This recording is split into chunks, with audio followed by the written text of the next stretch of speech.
नमस्कार दोस्तों, ocean network में आपका स्वागत है। मैं हूं ओमकार चौधरी। अभी तक तो ये ओवैसी बंधु हैदराबाद में ही चीख चिल्ला रहे थे और अपनी हैकड़ी दिखा रहे थे, यानी अपनी मांद में ये तमाम तरह की जिसको हम गुस्ताखियों की श्रेणी में रख सकते हैं, वो कर रहे थे। और इसकी शुरुआत जो छोटा ओवैसी है, अकबरुद्दीन, उसने 2012 में की थी, जब ये कहा था कि 15 मिनट के लिए पुलिस फोर्स हटा लीजिए। पता नहीं 15 मिनट में क्या करना चाहता था। और वैसे हैदराबाद में भी, तेलंगाना में भी, जो आंध्र प्रदेश का हिस्सा हुआ करता था, वहाँ हर जगह तो पुलिस तैनात नहीं है। तो अगर गूदा है, अगर कुछ करना चाहते थे, तो करके दिखाते। तो ये जो दहशत पैदा करने की जो इनकी रणनीति है और जिसके बल पर ये लोग वहाँ राजनीति भी करते हैं, और राजनीति भी क्या करते हैं ये 2019 में असदुद्दीन ओवैसी हैदराबाद से जीते थे, और जो औरंगाबाद है, जो संभाजी नगर के नाम से भी जाना जाता है, वहाँ से एक मोहम्मद जलील जो है इनकी पार्टी से जीते थे। बाकी पूरे देश में कोई तीसरी सीट इनकी नहीं थी, और इस बार वो संभाजी नगर वाली भी हार गए। केवल असदुद्दीन ओवैसी जीते हैं। कुछ-कुछ राज्यों में कहीं-कहीं विधानसभा की इक्का-दुक्का सीटें आ जाती हैं। बाकी तो इनकी नॉनसेंस ही चल रही है। अभी 2 दिन पहले बुधवार की रात को सोलापुर में अपने कैंडिडेट के लिए चुनाव प्रचार के लिए आए थे असदुद्दीन ओवैसी, और वहां उन्होंने फिर वही 15 मिनट वाला जो है दोहराया। संभाजी नगर में अभी 1 हफ्ते पहले ये अकबरुद्दीन भी आया था और उसने भी 15 मिनट का मामला दोहराया था। ठीक उस समय जब रात के पौने 10 बज रहे थे, अकबरुद्दीन भी मंच पर था, और यहाँ सोलापुर में भी ठीक पौने 10 बजे ही ये भी मंच पर थे, और घड़ी देख कर के उसी अंदाज में इन्होंने कहा कि 15 मिनट अभी बाकी है, यानी 10 बजे तक चुनाव प्रचार चलता है, अभी 15 मिनट बाकी हैं।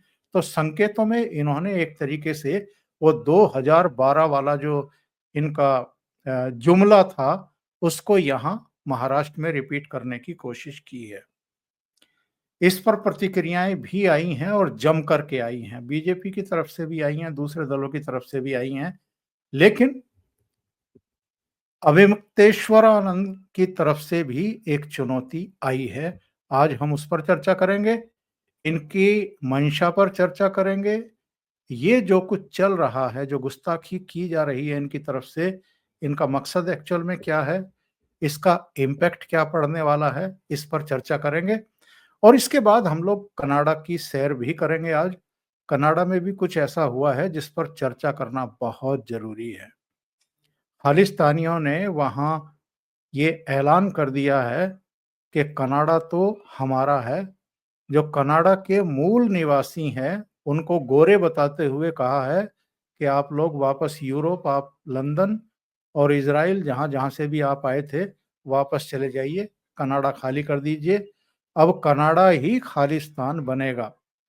यानी उन्होंने शायद पंजाब को खालिस्तान बनाने का इरादा छोड़ दिया है। तो इस पर भी चर्चा करेंगे। मेरे साथ जुड़ रहे हैं आपके चिरपरिचित घूमता आईना के संपादक, और कई अखबारों में संपादक की भूमिका में रह चुके वरिष्ठ पत्रकार अनुपम मिश्रा। अनुपम जी, बहुत स्वागत है आपका। नमस्कार। नमस्कार सर। तो साहब, पहले तो मैं यही जानना चाहूँगा कि ये असदुद्दीन ओवैसी और उनके भाई को बीमारी क्या है?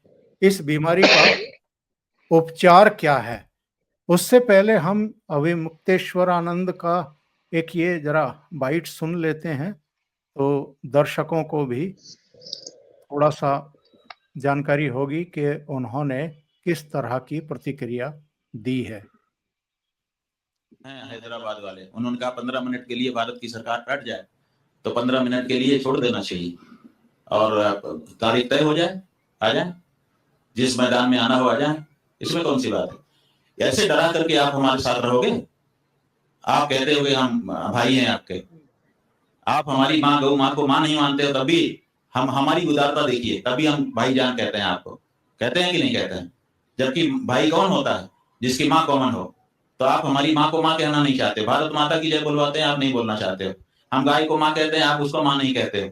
उसके बाद भी हम आपको भाई कहते हैं, इतना बड़ा दिल दिखाते हैं, और आप कहते हो 15 मिनट के लिए छूट दे दो। हम कहते हैं कि भारत की सरकार को ये मौका दे देना चाहिए, 15 मिनट की छूट दे दे, आ जाए, देख ले कि किसकी बहुत बाहम कितना जोर है। ऐसा नहीं है।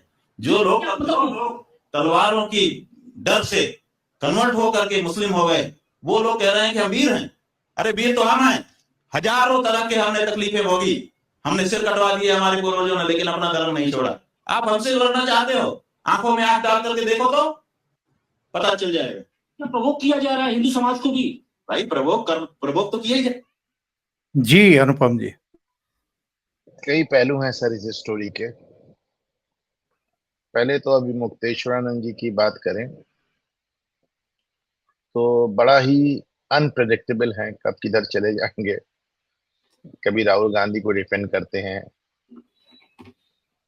कभी उद्धव ठाकरे को, कभी कश्मीर में 370 वापस लाने की बात करते हैं। लेकिन इधर आप देखें उनका रुख एकदम उलट गया है।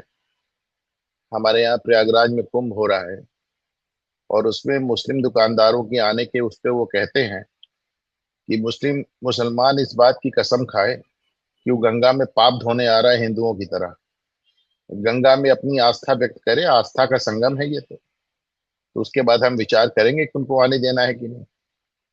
मैं समझता हूँ बड़ा ही उपयुक्त बयान है उनका। और उसके बाद उन्होंने ओवैसी को चुनौती भी दे डाली कि आज आ जाओ, 15 मिनट में आमने सामने देख लेते हैं। अकबर ओवैसी ने 2014 में जो ये 15 मिनट वाला भाषण दिया था, उसके लिए मैं अकबर ओवैसी का बहुत आभारी भी हूँ, दो कारणों से। 2014 तक सोशल मीडिया आ गया था और दो घटनाओं ने 2014 के चुनाव पे जो सबसे प्रभावी असर डाला वो था, एक था मंच पे मोदी का टोपी पहनने से इनकार करना, और दूसरे अकबर ओवैसी का इस तरह की गुंडई की बात करना कि 15 मिनट के लिए पुलिस हटा दो। दूसरे मैं उनके इसलिए भी आभारी हूं कि तमाम कानून, संविधान, लोकतंत्र, जमहूरियत के मोटे मोटे जुमलों के नीचे जो उनकी नीयत है, जो रजाकारों वाली नीयत आज तक उनके खून में है और जो समुदाय के बड़े हिस्से में नजर आती है, उसको उन्होंने, कोई तो कहेगा ना, ओंकार चौधरी साहब की बात कहाँ हिंदू सुनते हैं, तो नहीं मानते ओंकार जी की बात। वो तो जब अकबर ओवैसी कहता है तब उनको समझ में आता है कि हाँ ये बात सच है। लेकिन 10 साल से, मैं इनको छोटे मियाँ बड़े मियाँ कहता हूँ, 10 साल से छोटे मियाँ इस तरह की बदतमीजियां कर रहे थे। इसी में इनको धर के मार भी दिया गया, गोलियां मारी गई, और अच्छे से इनको, अच्छा वो भी एक मुस्लिम गुट ने किया। इनको मारने वाला अकबर ओवैसी को कोई हिंदू नहीं था, वो जो हैदराबाद में तमाम मुसलमान इनके खिलाफ है, उन्होंने इन पे हमला किया था। ये आज तक साहब लिक्विड डाइट पे हैं, सॉलिड नहीं खा पाते ये, लेकिन बकैती दुनिया भर की। लेकिन छोटे मियाँ जहां इस तरह की बातें करते थे, बड़े मियाँ पूरी तरह से संविधान का चोला ओढ़ के ड्रामा करते रहते थे। संविधान बचाने अकबर ओवैसी, असदुद्दीन ओवैसी रहते थे, वो इस तरह की बातें नहीं करते थे। पहली बार असदुद्दीन ओवैसी ने अपने छोटे भाई की भाषा बोली है, क्यों? इसका कारण समझ लीजिए। ओवैसी हताश हो रहे हैं, उनको नजर आ रहा है कि इस देश का मुस्लिम वोट भारतीय जनता पार्टी को हटाने के लिए इस कदर कटिबद्ध हो चुका है कि वो उसी को वोट देगा जो भाजपा को हटाने की सिचुएशन में होगा। अब जाहिर सी बात है ओवैसी तो इस सिचुएशन में है नहीं कि भाजपा को हटा दे। पूरा भारत तो दूर की बात है, आंध्र प्रदेश तेलंगाना भी दूर की बात है, वो तो हैदराबाद में भी पूरे नहीं है।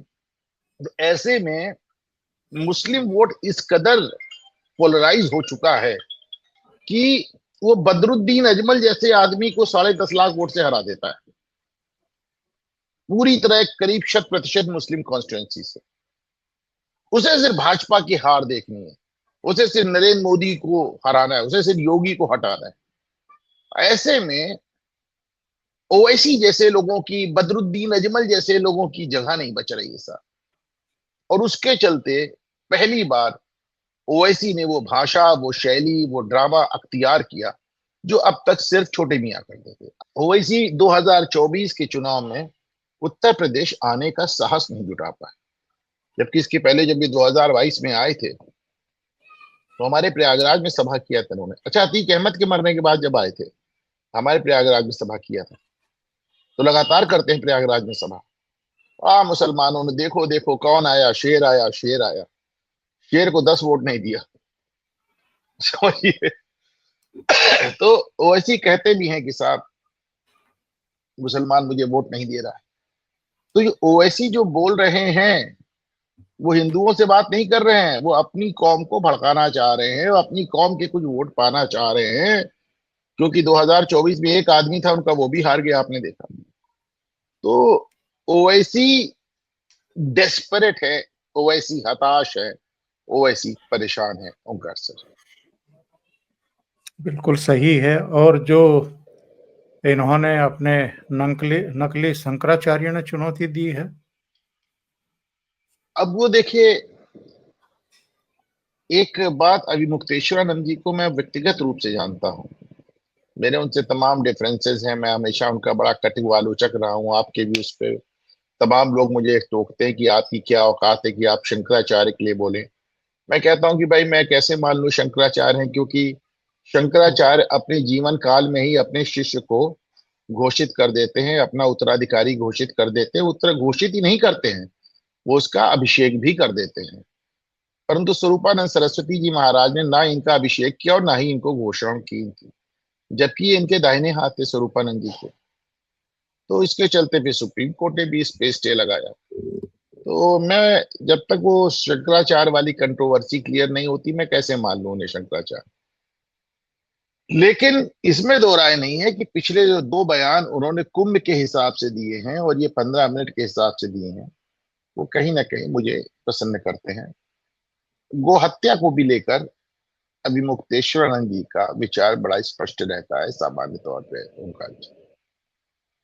बिल्कुल सही है। अब आते हैं महाराष्ट्र की उस कंट्रोवर्सी पर जो इधर क्रिएट हुई है या की गई है, और खास तौर से जब से ये योगी आदित्यनाथ का बटेंगे तो कटेंगे और एक रहेंगे तो सेफ रहेंगे प्रधानमंत्री नरेंद्र मोदी का नारा चल गया, और उसका जो हमें जमीन पर प्रभाव देखने को मिल रहा है, जो वहां से खबरें आ रही हैं, उससे इकोसिस्टम भी, कांग्रेस और उनके सहयोगी भी काफी, मुझे लगता है कि असुरक्षित भाव में आ गए हैं। और इधर इंडियन एक्सप्रेस की तरफ से कम 2 लोगों से संपर्क साध करके उनके बयान प्रकाशित किए गए हैं, पंकजा और अशोक चौहान। अजित पवार ने जरूर ये अपनी जनसभा में ये कहा था कि साहब ये बटेंगे तो कटेंगे यहाँ महाराष्ट्र में नहीं चलेगा, यहाँ तो ये तो साधु संतों की भूमि है, ऐसा है वैसा है, इस तरह की बातें। लेकिन इंडियन एक्सप्रेस ने अशोक चौहान को और पंकजा मुंडे को अप्रोच किया और उनसे ये कहलवाया गया एक तरीके से, या उनको एक मंच प्रदान कर दिया गया। उस पर देवेंद्र फडणवीस का एक इंटरव्यू आया है जो स्मिता प्रकाश ने लिया है, और उसमें उन्होंने जो कुछ कहा है वो मैं आपको सुनवा देता हूं। उससे इस चीजें स्पष्ट होती हैं। देवेंद्र फडणवीस ने कहा है कि साहब ये हिंदू, बात तो ये है कि शायद ये लोग या तो जनता का सेंटिमेंट नहीं समझ पाए, या फिर इस बात का वो मतलब नहीं समझ पाए, या बोलते हुए वो शायद कुछ और कहना चाहते हैं और उसका अर्थ अलग गया। इन तीनों में से कोई हो सकता है। जहां तक अजीत दादा का सवाल है, मुझे लगता है कि दशकों अजीत दादा ऐसे विचारों में रहे हैं कि जिन विचारों में सेक्युलरिज्म नाम का एक इस प्रकार का विचार है जो मैं ऐसा मानता हूं कि हिंदू विरोधी है। Secularism, there is no real secularism amongst those who call themselves secularists, Hindutva का विरोध करना है सेकुलरिज्म उनके लिए, ऐसे लोगों के साथ रहे। इसलिए जनता का मिजाज और नेशनलिस्ट मिजाज समझने में थोड़ा समय उनको लगेगा। बटेंगे तो कटेंगे, इसका अर्थ समाज को एकत्रित रखना है, और मुझे लगता है इसमें कोई गलत बात नहीं है। और जो प्रधानमंत्री, ये देवेंद्र फडणवीस का बयान आया है, क्या आप उनके बयान से सहमत हैं? या अगर मैं इसमें एक और सवाल खड़ा करूं कि देवेंद्र फडणवीस को भी, बीजेपी नेतृत्व को भी ये तो पता था ही कि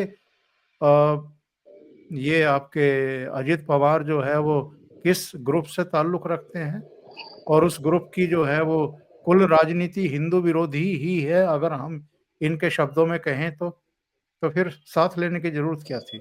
देखिए साहब, शुरुआत से शुरू करते हैं।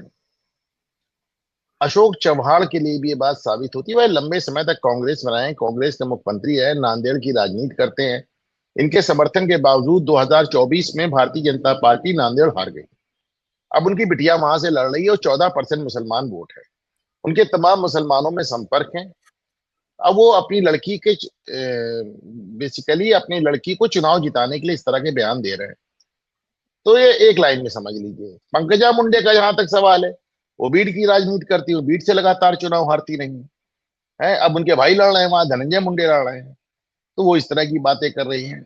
ऐसे ही बात अजीत पवार की भी आ जाती है। देखिए, बात अगर केवल योगी आदित्यनाथ की होती तो मैं बात मान लेता ना, पर योगी आदित्यनाथ की बात को मोदी भी दोहरा रहे, मोहन भागवत भी दोहरा रहे।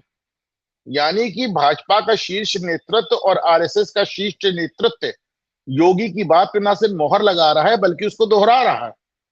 इसके बाद अगर अजीत पवार या फिर अशोक चव्हाण या फिर अजीत और अशोक तो चलो बाहर के हैं, पर पंकजा तो गोपीनाथ जी की लड़की है भाई, तो मतलब उनकी बात मुझको थोड़ी सी अजीब अटपटी जरूर लगी। लेकिन उनके यहाँ भी भाई 13% 14% मुसलमान है, वो भी अपना इस तरह के गेम खेल रहे हैं। तो मेरा कहने का तात्पर्य सिर्फ ये है कि भाई ये एक भाजपा का एक वो है कि वैसे तो इन्होंने 2024 से एक तरह से सबक ले लिया है। इनको समझ में आ गया है कि मुस्लिम वोट हमें नहीं मिलेगा। लेकिन अब मैं भाजपाइयों से बात होती है, वो कहते हैं कि हमारा सिर्फ ये प्रयास है कि मुस्लिम वोट हमारे खिलाफ बहुत उग्रता से ना पड़े।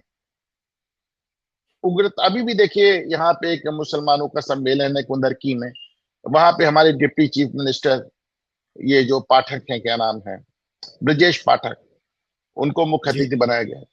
तो मेरा कहने का तात्पर्य ये है कि ये बात एकदम सही है कि अशोक चव्हाण हो या फिर अजीत पवार हो या हमारे डिप्टी सीएम ब्रजेश पाठक हो, इन सब ने एक लंबी मतलब अब तक की अपनी पूरी राजनीतिक पारी ऐसे दलों के साथ खेली है जहां पे सेकुलरिज्म की आड़ पे फ्रॉड होता रहा है। और प्लस इनको अभी भी कुछ मुस्लिम मतों की दरकार है, कुछ मुस्लिम मतों का भरोसा है, कुछ मुस्लिम मतों का भरोसा ज्यादा मैं कहूंगा भ्रम है। लेकिन जो बात भारतीय जनता पार्टी के शीर्ष नेतृत्व प्रधानमंत्री नरेंद्र मोदी और आरएसएस के शीर्ष नेतृत्व मोहन भागवत द्वारा दोहराई जा चुकी है, वो बात सिर्फ योगी की बात नहीं रही ना, वो योगी आदित्यनाथ का नारा अब नहीं रहा, अब वो पार्टी का नारा हो गया ऐसा। और अगर पार्टी के नारे के आप खिलाफ जा रहे हैं तो फिर आप समझ लें, पहली बात। दूसरी बात, मुझे लगता है कि कहीं ना कहीं भारतीय जनता पार्टी ने जैसे 2024 में मुस्लिम मतों के लिहाज से एक सबक लिया, एक सबक उनको ये भी लेना चाहिए कि हर आदमी जो विपक्ष में आपके साथ आने को तैयार हो, उसको दौड़ के झोली में गिरा लेना कोई बहुत अच्छी समझदारी की बात नहीं। हाँ, फिर वो अजीत पवार हो, अशोक चव्हाण हो, या ऐसे तमाम लोग हों, इनको जो भी विपक्षी मिला उसको आपने अपनी झोली में शामिल कर लिया, इसीलिए लोग आपको वॉशिंग मशीन कहने लगे। बल्कि एक समय तो ऐसा था जब माना जा रहा था कि उत्तर प्रदेश में शिवपाल यादव भी शामिल हो जाएंगे। ये तो पता नहीं कैसे कुछ गुड सेंस प्रिवेल कर गया और इन्होंने शिवपाल यादव को नहीं लिया, वरना जो भी विपक्षी भारतीय जनता पार्टी के साथ आने को तैयार हुआ, उन्होंने उस विपक्षी को अपनी पार्टी में ले लिया। और आज अजीत पवार महायुति के लिए और उद्धव ठाकरे अघाड़ी के लिए बोझ बन के रह गए।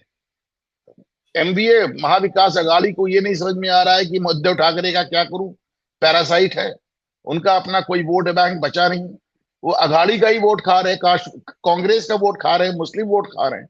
इसी तरह अजीत पवार का भी अभी तक तो लोगों का कहना है विधानसभा में बेहतर नतीजे आएंगे, ठीक है आएंगे तो देखेंगे, लेकिन अभी तक वो भारतीय जनता पार्टी पे एक बोझ बने हुए। मैं उम्मीद करता हूं कि आगे से भाजपा विपक्षी नेताओं को लेने से पहले 2 बार सोचेगी, क्योंकि हमें भूलना नहीं चाहिए कि अजीत पवार वही नेता है जिन पे भारतीय जनता पार्टी लंबे समय तक भ्रष्टाचार के आरोप लगाती रही है। ओमकार जी। अरे साहब, ताजा मामला तो मैं उस दिन चौंका था ये सुनकर के कि मधु कोड़ा को झारखंड में भारतीय जनता पार्टी ने शामिल कर लिया अपने साथ। और लिया ही नहीं, उनके परिवार वालों को भी टिकट दिया। जी हाँ, तो ये चौंकाने वाली चीजें होती हैं।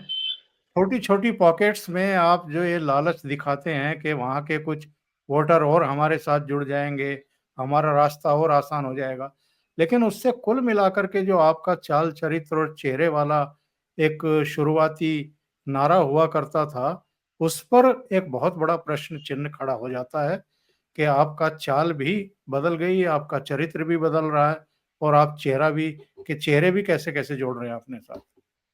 बहुत बहुत धन्यवाद अनुपम जी, बहुत डिटेल और गहराई में जाकर के आपने जानकारी दी है इस बारे में।